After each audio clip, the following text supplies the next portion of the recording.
Bien. Como les mencionaba, hoy es nuestra última clase. Vamos a ver asfixiología, filiación, eutanasia y algunos conceptos relativos a los aspectos periciales de la medicina legal. Iniciando entonces con la parte de asfixia. Asfixia etimológicamente significa la falta de pulso, ¿ok?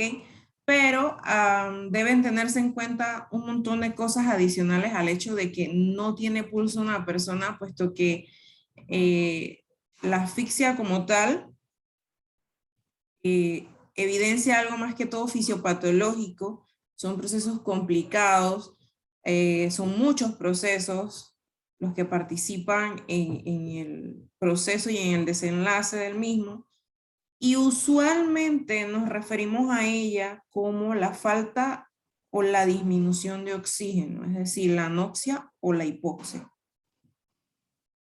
También a modo genérico es el cuadro que se caracteriza por la detención de la función respiratoria, la persona no respira, y que se puede verificar por alteraciones producidas en algunos niveles. Por ejemplo, si fuese una de las asfixias que en realidad no nos compete en el aspecto legal, si vemos en esta imagen, estamos viendo el signo universal de la asfixia.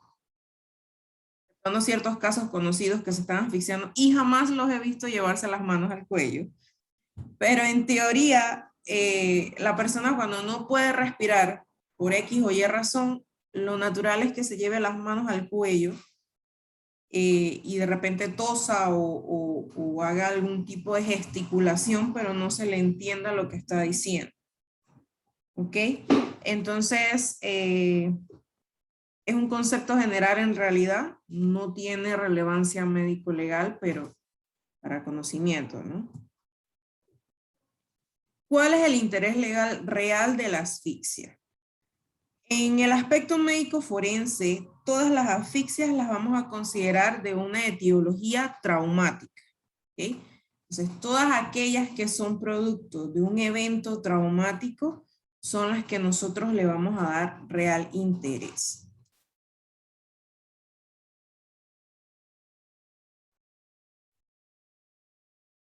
Según Patito, tenemos tres tipos de asfixias. La asfixia clínica, que como ya les mencioné, no tiene importancia o relevancia médico-forense, y las asfixias tóxicas y mecánicas, las cuales sí tienen una importancia en la administración de justicia. Las asfixias tóxicas son aquellas producidas por contactos con tóxicos, cualquier tipo de tóxico y cualquier origen del mismo. Y las asfixias mecánicas son las que se generan por algún impedimento mecánico de la función normal ventilatoria o respiratoria y que se asocia generalmente con violencia. Por su parte, Pachar tiene 5 tipos de asfixia, empezando por la sofocación, que puede ser ambiental, por obstrucción de las vías respiratorias superiores o por obstrucción de las vías respiratorias inferiores. Perdón, la B es obstrucción de los orificios respiratorios. Sería tapar la nariz, la boca y evitar que la persona pues tome aire por algunos de estos dos orificios.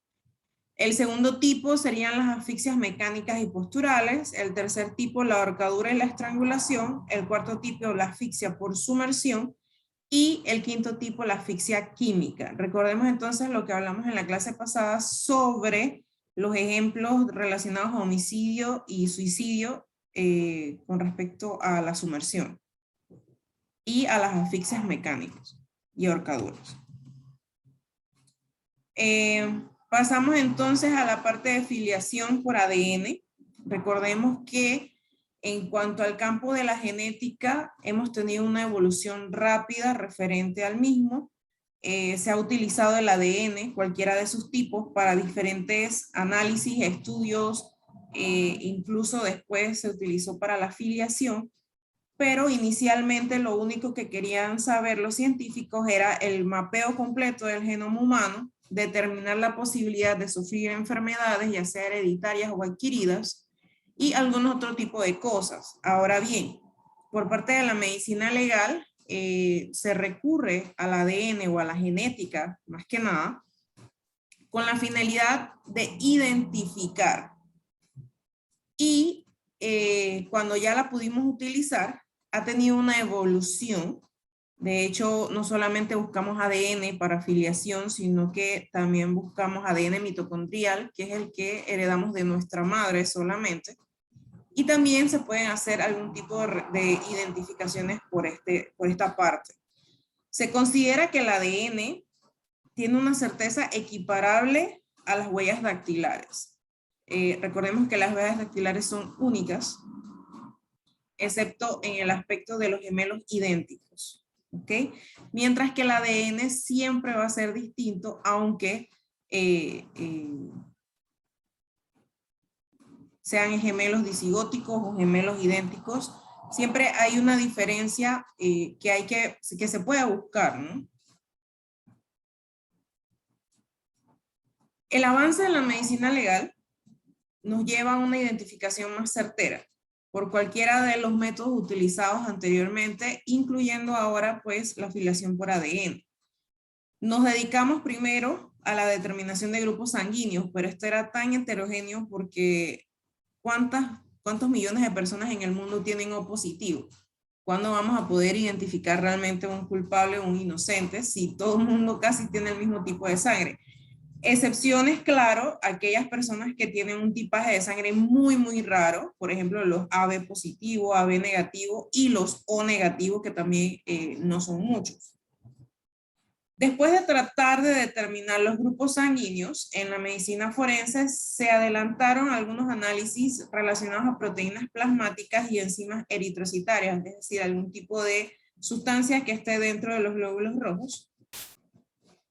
Luego entonces nos enfocamos en la caracterización del sistema mayor de histocompatibilidad, lo que hace que nuestros tejidos sean compatibles, y esto se extrajo pues de los análisis que se realizan para donantes de órganos.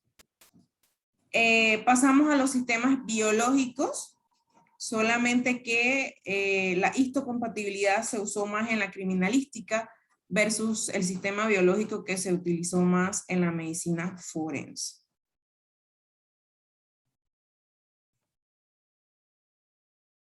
Las pruebas de compatibilidad inmunogenética en los casos de filiación, abuelismo, derechos hereditarios, investigación criminal, han adquirido un auge y una certeza y una confiabilidad muy grande con el paso de los años.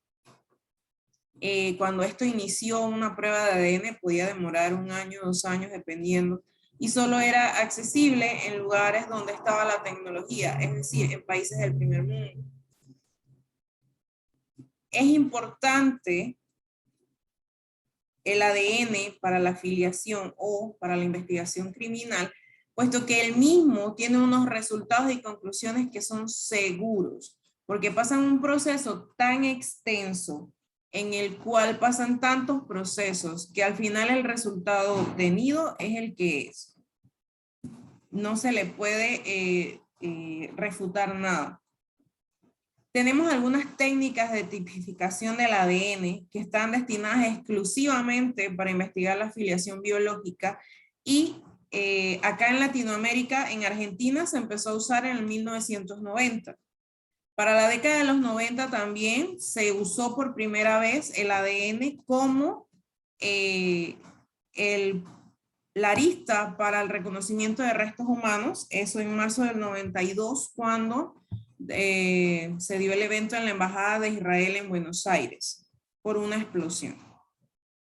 Y así se ha ido utilizando en otros puntos de la geografía. Por lo menos hay un caso de Gran Bretaña en donde había un señor que le insistía que pertenecía a Gran Bretaña, pero vivía en las Guyanas, y su hijo o su familia vivían en Gran Bretaña y no se le permitía el ingreso, a pesar de que él apeló a múltiples lugares diciendo que él era de allá, pero por algún tipo de conflicto no se le permitía la entrada, hasta que por fin alguien dijo, pero ¿por qué no le hacemos una filiación por ADN con la persona que él dice que es su hijo? Al final el resultado fue positivo y le permitieron el ingreso al país a esta persona, se pudo reunir con su familia, con su hijo en este caso, y es uno de los tantos ejemplos en los que se ha podido utilizar la filiación por ADN para identificar algún tipo de nexo familiar. Las tecnologías utilizadas en el ADN, lo que les mencionaba, tienen un margen de probabilidad superior al 99.99 puntos suspensivos por ciento. O sea que es una prueba que realmente se considera en la actualidad irrefutable.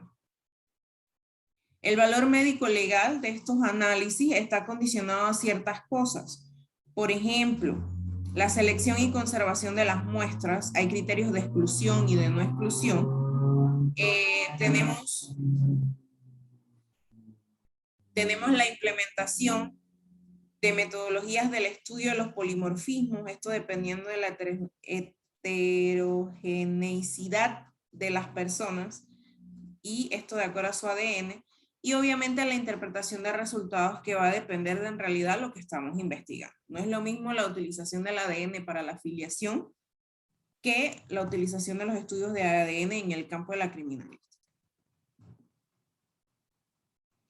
Tenemos algunos conceptos importantes relacionados al ADN, el grado de incertidumbre, que es la posibilidad de que, aunque haya concordancia, la fuente del material biológico de la evidencia es de una persona distinta al involucrado.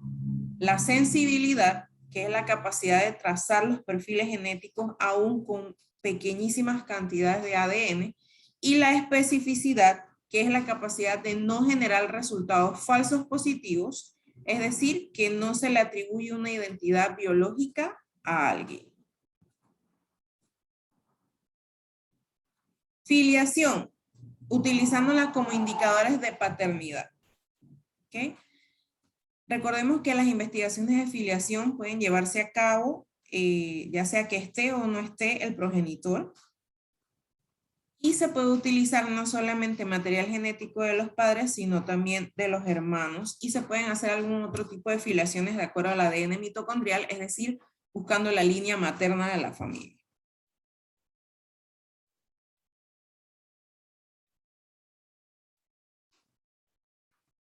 Este es un temita que ya tratamos la semana pasada, eutanasia, a manera de conceptos generales.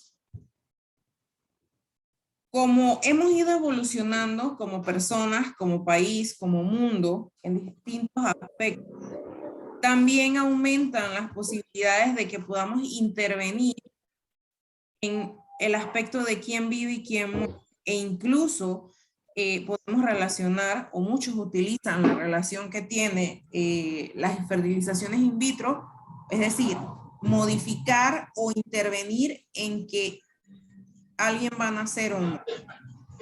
Como también podemos influir en quién muere o no.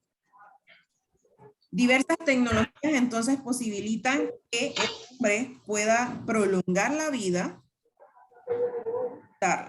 ¿okay? Y se refiere a la eutanasia entonces al hecho de que es una persona que quizás tiene muerte encefálica. Esto es común. Es un tipo de eutanasia que sí se permite en nuestro medio. Que si alguien tiene una muerte cerebral comprobada por al menos 2 especialistas de la misma rama, preferiblemente en neurología, de acuerdo a algunos aspectos clínicos que utilizamos intrahospitalariamente, se determina la muerte cerebral de una persona y se decide, conjunto con los familiares, desconectarlo de los equipos.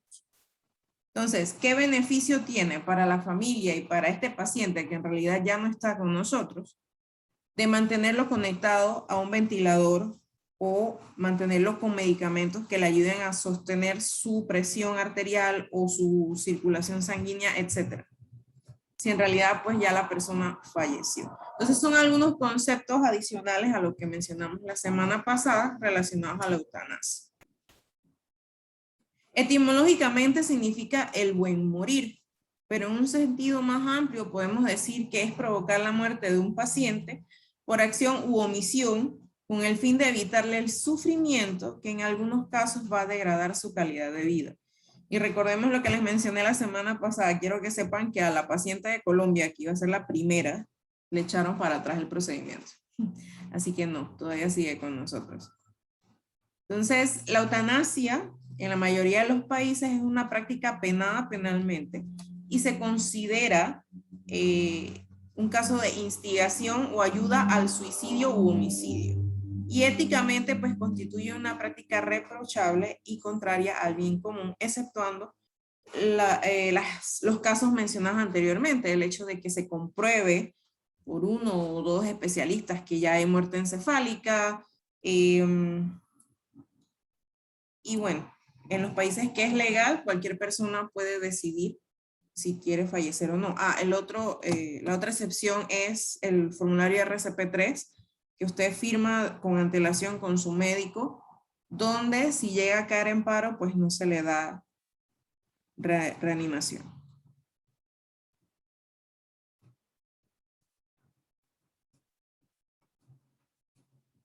En cuanto a los aspectos periciales, vamos a hablar un poquito de conceptos en realidad. El perito es toda persona que tiene conocimientos especiales sobre un determinado tema. Y en nuestro medio, es decir, en el aspecto del derecho, esta definición tiene una particularidad médico-legal según las definiciones de Soler y Núñez. Soler dice que un perito es un tercero llamado al juicio para suministrar esclarecimientos sobre los hechos cuya verificación e interpretación requieren conocimientos especiales en alguna ciencia, arte o industria. Y esto ya también involucra el aspecto del perito especializado en una rama en particular. Mientras que Núñez lo define como las personas ajenas al objeto de un juicio que informan en él sobre los elementos probatorios cuya verificación o valoración van a requerir conocimientos especiales. En el caso particular de los peritos médicos, ya saliéndonos un poquito de cualquier otro perito que pueda aportar a la administración de justicia, el perito médico es el profesional médico designado por una autoridad judicial con el fin de asesorar sobre aspectos vinculados a los conocimientos que posee, constituyéndose así en un auxiliar de la justicia.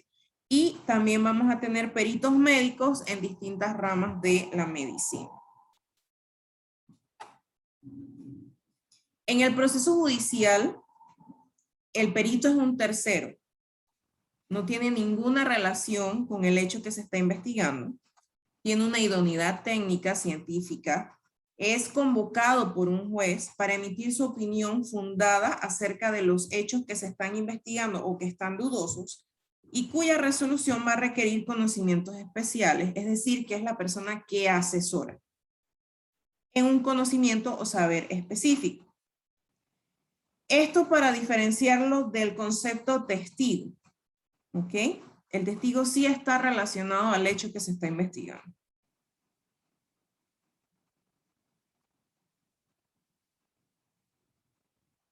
Ok, más que nada, estos eran los temas que teníamos pendientes. No sé si tienen alguna consulta.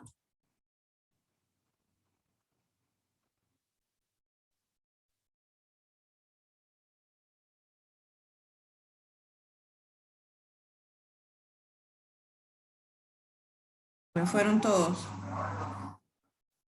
No, profe, seguimos aquí. Aquí estamos, profe. Aquí estamos, profesora. En realidad son conceptos que ustedes ya deben conocer o por lo menos haber escuchado. Por lo menos Marianne, que ya está un poquito más avanzada en el mundo que nosotros, ella no me deja mentir que cada quien tiene su experticia y puede ser convocado, ya sea como perito o como, por ejemplo, si alguien no está de acuerdo con lo que el perito inicial dijo, yo traigo mi propio perito. Él investiga, estudia el caso, etcétera, etcétera, y él dirá, pues sí, en realidad el perito que hizo los primeros procedimientos o los primeros procesamientos estaba en lo correcto. Pero pues todos aquí en algún momento podríamos llegar a ser peritos, porque cada uno tiene su área de responsabilidad o su área de experticia.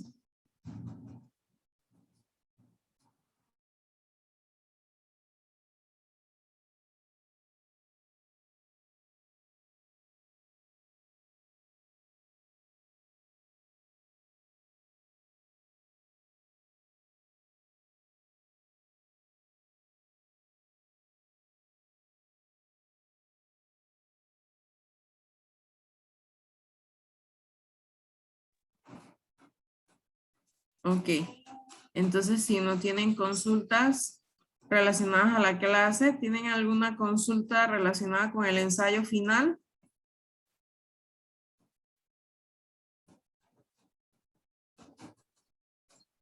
No, yo por el momento no tengo ninguna.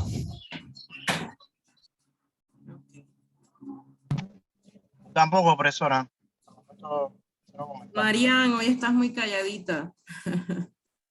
Bueno, de parte mía, profe, no tengo preguntas. Es más, yo considero que el tema fue un poquito así como directo al hueso, como uno dice, pues. Unos temas muy atinados. No se te escucha, Marian.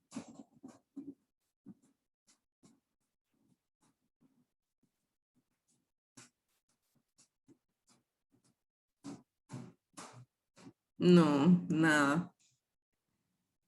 Está, no sé. Acá dice que está abierto el micrófono, pero no.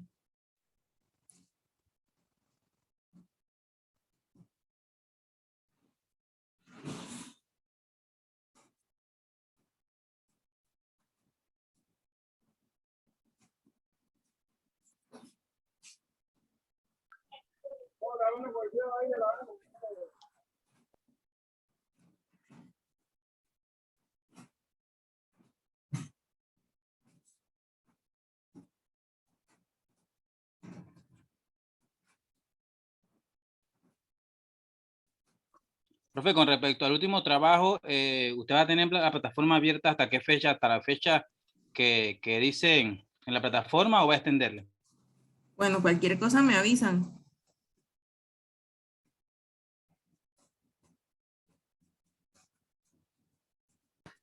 Profesora, el día de ayer yo envié un trabajo que no tenía que enviarlo. O sea, envié el que no era. Hay la posibilidad de que usted pueda abrir la plataforma y poder subir el trabajo. Envíamelo por mensajero. Ok, se lo voy a enviar por mensaje.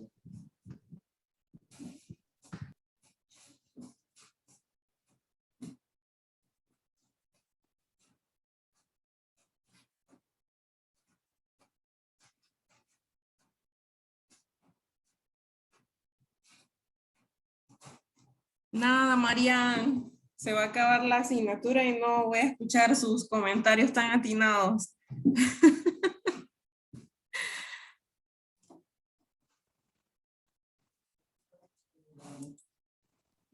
Ahorita sale como si tuvieras el micrófono apagado. Sí. Será algo de la configuración de los audífonos.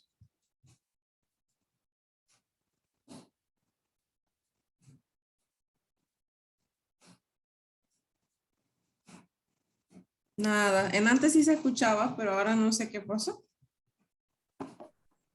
¿Y ahora? Ahora sí. Ahora sí se escucha, Marian.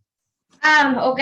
Es que lo que quería comentar era que como abogados muchas veces nos enfrentamos a problemas con el tema de la contratación de peritos particulares, porque tanto el Ministerio Público como los jueces, más que todo es por instigación del Ministerio Público, los fiscales,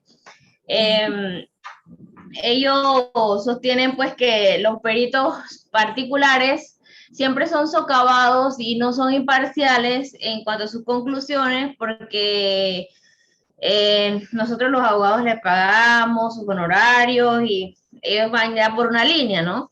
Entonces, siempre existe pues esa cuestión y yo soy del criterio de que el IMEL debería ser una institución autónoma para que realmente todos los litigantes, porque el Ministerio Público también es litigante, aunque ellos quieran expresar pues la teoría de que son autoridad judicial, hay diversos fallos, desde el caso de Ana Matilde Gómez, que dice que no lo son, ellos coadyuvan en la administración de justicia, pero son meros litigantes también.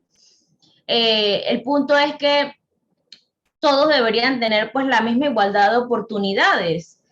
Y para que todos estemos seguros de que pues no es que una parte está ayudando a la otra, hagamos el email de repente a una institución autónoma y así ya pues los dictámenes son ya imparciales para todos.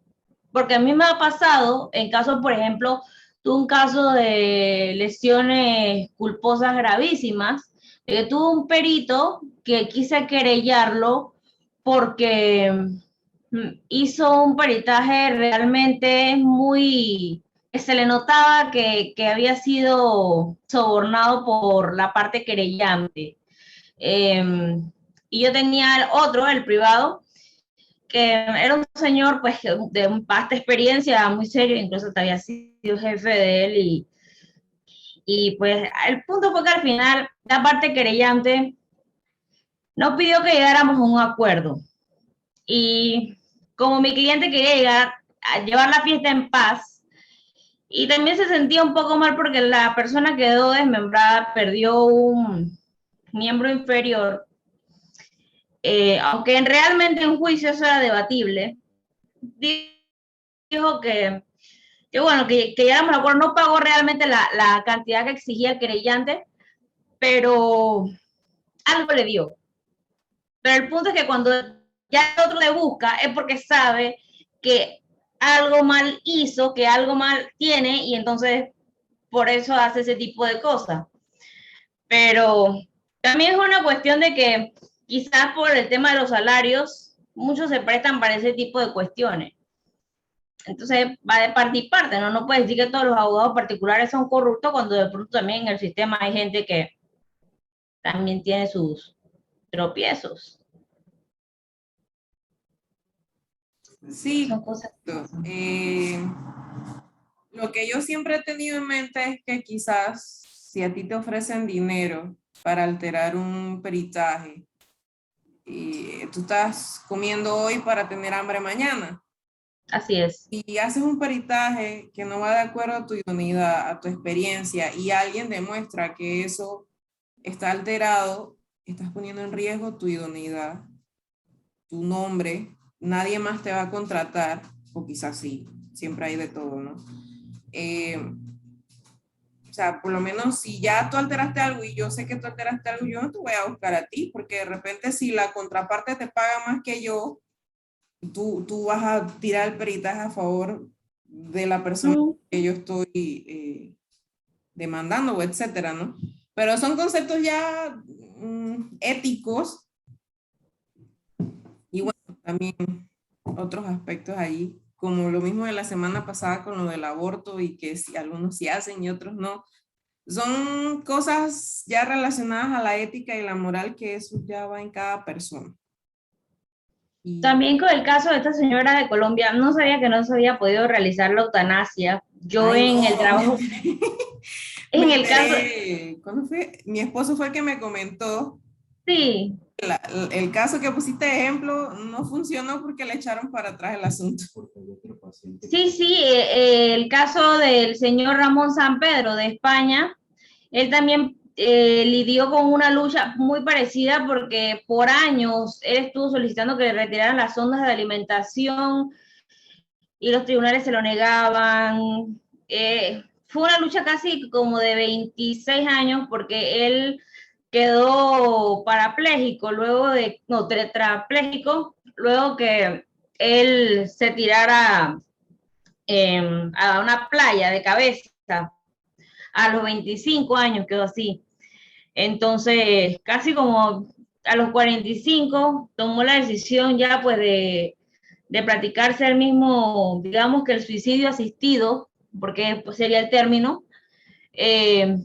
Tomó cianuro sódico con ayuda de unos amigos, cada uno lo puso en una parte para que estos no tuvieran responsabilidad penal, pero después de que ya prescribió la acción penal, la que tuvo como mayor ejecución en el hecho, confesó ya a los medios de que ella había sido pues la persona que le facilitó porque él obviamente no podía moverse, ¿no? Le facilitó pues el vaso, se lo acercó para que se tomara el cianuro sódico y con el agua está así pues revuelto y hizo una grabación en video que la verdad se notaba ya cuando estaba muriendo la agonía y él explicaba pues que en virtud de que las autoridades judiciales no habían respondido pues a sus súplicas, él había tenido que llevar a esa decisión. Es un caso de que incluso se puede observar en una película muy interesante, Mar Adentro se llama, y es recomendable. Una de las primeras que vi con respecto a ese tema de la eutanasia. Así que la recomiendo. Okay. No sé si recuerdan que también el actor Christopher Lee tuvo un accidente, una caída, perdón, y tuvo fractura en 2 vértebras cervicales. La diferencia entre Riff y la mayoría de las personas del mundo es que Riff tenía acceso a todo por el ámbito social en que se desenvolvía y la cantidad de dinero que tenía. Pero aún así, teniendo todas las comodidades, él muchas veces peleó o expresó su deseo de no seguir viviendo. Es como el caso que les mencionaba la semana pasada, el chico de la fuerza pública que tuvo el accidente trabajando. Ellos, todos, así sea que yo sea ama de casa nada más, si yo sufro un accidente de ese tipo, en algún punto de mi trauma o de mi depresión postraumática y algún otro tipo de afectación a nivel mental posterior a la pérdida de la movilidad o el simple hecho de no poder agarrar una escoba, incluso eso, voy a extrañar la escoba y va a llegar ese momento en que yo voy a decir o voy a sugerir que ya no quiero vivir más, porque no estoy haciendo lo que usualmente hacía, o como dicen algunos de mis pacientes, más es lo que estorbo a mi familia que lo que genero. Por suerte mi esposo es psicólogo, porque a veces los pacientes se ponen así, sobre todo porque nosotros tenemos muchos pacientes encamados. Y es difícil porque quizás sí, el de España vivió con eso, aún así luchó por obtener el permiso, no lo logró y lo hizo de otra forma. Esta señora en Colombia, quizás ya ella también tiene un par de años en su lucha, esa lucha interna, esa lucha con la sociedad y lo demás, con la familia también. Porque también he tenido familiares de pacientes que dicen, no, pero hágale algo. Yo dije, pero ¿cómo qué? Porque ya no le puedo ofrecer más nada. A veces yo les digo, ¿por qué no lo lleva al hospital? No sé qué. Y el familiar me dice, no, allá se me va a morir. Y yo le digo, pero acá también. Entonces, Sí, exacto. son También es como el caso de Michael Schumacher, pero su familia ha sido muy hermética en cuanto a su estado de salud y supuestamente él tiene muerte cerebral y él, si es así, él no va a salir de ese estado. No, si ya hay muerte cerebral, por eso les mencionaba. Nosotros en el hospital, cuando sospechábamos que ya el paciente tenía algún tipo de daño cerebral, empezábamos a llamar a los especialistas de neurología. Le hacíamos electroencefalograma, les hacíamos CAT, venían 1 o 2 neurólogos o venía el séquito completo de neurología y evaluaban todos los exámenes necesarios para poder determinar de manera clínica y sustentar y que no se volviera un enredo con los familiares que realmente esta persona, si se va la luz mucho tiempo y la planta se daña, esa persona falleció porque ya no le va a bajar el medicamento, el ventilador no le va a funcionar y él solito no va a hacer esto. Claro, tiempo película, estas personas que uno lo va a desconectar y después que lo desconectas empieza a respirar solito. No, esas cosas a mí por lo menos no me han pasado. No las he visto. Se llama en Grey's Anatomy. Sí, exacto. Entonces son anécdotas y son cositas que en realidad pues, digamos lo que sí se hace en nuestro medio, pero teniendo algunas previsiones, que no lo hagan antiético y no lo hagan ilegal, pero sí hay algunas cosas, el RCP3, los análisis y las conclusiones del neurólogo diciendo que sí hay muerte encefálica y todas estas cositas, ¿no? Así que pues sí se practica un tipo de eutanasia en nuestro país y en los países donde tampoco es legal. Sí hay un tipo un poquito de eso dentro de la práctica médica. Sí. Pero bueno, yo pienso que al fin y al cabo, pues el que quiere debería tener acceso a su muerte digna. Bueno, depende porque El que lo desea, sí. por sus creencias. Sí, y también ahí nos vamos a otra cosa. No cualquiera debería tener acceso a la eutanasia si llega a ser legalizada, porque tenemos distintas patologías que de repente yo me quiero matar, yo quiero que usted me autorice la eutanasia porque yo tengo 15 años y mi novio me dejó y ya yo no quiero vivir. Ah, no, ya eso es suicidio. Sí, entonces sí, hay casos y casos, ¿no? No, por ejemplo, si uno va presentando síntomas de pronto de Alzheimer o demencia senil, o tienes una enfermedad que pues ya sabes que no puede ser curada, vas a tener una muy mala calidad de vida, yo siento que sí uno debería poder tener acceso a eso, porque es muy triste y yo lo viví con mi abuela que sufrió demencia senil. La verdad ahí se formó un conflicto entre hermanos, que nadie la quería cuidar. Y la verdad es que yo quedé traumatizada con esa situación porque ver a mi abuela cómo se deterioraba. Al final, la diferencia pues entre el Alzheimer y la demencia senil es que ella pues murió fue de otras causas. Fue por un tema de algo cardiorrespiratorio, otra cuestión relacionada, porque la gente de Alzheimer muere pues es del mismo Alzheimer ya, de eso, ¿no? Pero fue muy triste, la verdad. Casi 10 años ella se fue carcomiendo como persona y si eso está en Mira, mi genes, la verdad yo no quiero eso para mí. la demencia senil es un casito muy particular porque ellos van progresando, pero no progresan a bien, sino que empeoran. Y llega al punto que hasta el mismo familiar hay que tratar de ayudarlo médicamente porque el familiar no aguanta. No, Así es. es pesado cuidarlo, es pesado que aunque tú no estés en el mismo cuarto con él, los gritos, lo que grita de día, de noche, los vecinos si viven muy cerca, son tantas cositas que afectan no solo al mismo paciente en su calidad de vida, porque igual se vuelven dependientes del cuidador, sino también el cuidador como tal.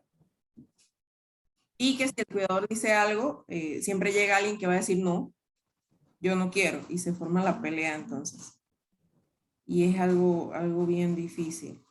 Yo al final decidí no ir al sepelio porque yo sentí que ya ella se había ido hace mucho tiempo y preferí quedarme con la imagen ya pues de cuando ella estaba bien y eso, por Sí, temas de salud mental. sí, por tema de salud mental. No se crea, la salud mental es muy delicada y quizás no se le da la importancia que realmente tiene. Sí. Bueno, chicos, la verdad, a mí me ha encantado mucho este grupo. Es el tercero de maestría que me dan y es el que ha sido un poquito más entrón en las clases, participan bastante. Cada uno tiene su lugar de experticia y eso hace que el grupo se nutra bastante porque no es solamente lo que yo les pueda decir, sino también lo que ustedes puedan aportar a los compañeros y a mí también, porque yo no soy abogada, pero me gusta preguntarles bastante. Y así que muchas gracias por haber estado conmigo en estas 4 semanas. Espero algún día vernos por ahí, aunque sea para tomarnos un café. Gracias a usted también Así por que, todos los conocimientos. igual a lo que les digo siempre a mis estudiantes de otras asignaturas, si en algún momento requieren una consulta, tienen una duda o algo, pues estoy dispuesta a ayudarlos si está dentro de mis posibilidades. Y si no, yo también me pongo a investigar, no se preocupen. Así que... De igual manera. Exacto. Ahí nos estaremos viendo en algún momento. Así que cuídense, chicos. Un gusto haber estado con ustedes. De igual manera, profesora, profe. ahí de parte, me imagino que de cada uno de nosotros, la experiencia suya vivida y los casos que nos expuso nos llena de satisfacción para implementarlo en el ámbito laboral. De repente también un accidente o algo que vamos por allá, tenemos la noción de los casos que usted tocó en las 4 semanas estas. Muchas gracias, profesora. De nada, a la orden, Javi. Muchísimas gracias por los conocimientos impartidos, profesora. A la orden, Ninochka. Dayan, dice Buenas tardes. esposo que si ustedes dan 1, dan 2 o dan 3. Lo que pasa es que en el video atrás se ven los cinturones. Ah, ok. Tercero, profesora. Ah, ya sé para decirlo. Eugabio con ese hombre en la calle. Se hace, profesora, Dígame. dígale que trato de hacer lo mejor posible. Ese es el concepto siempre. Excelente. Me parece muy bien.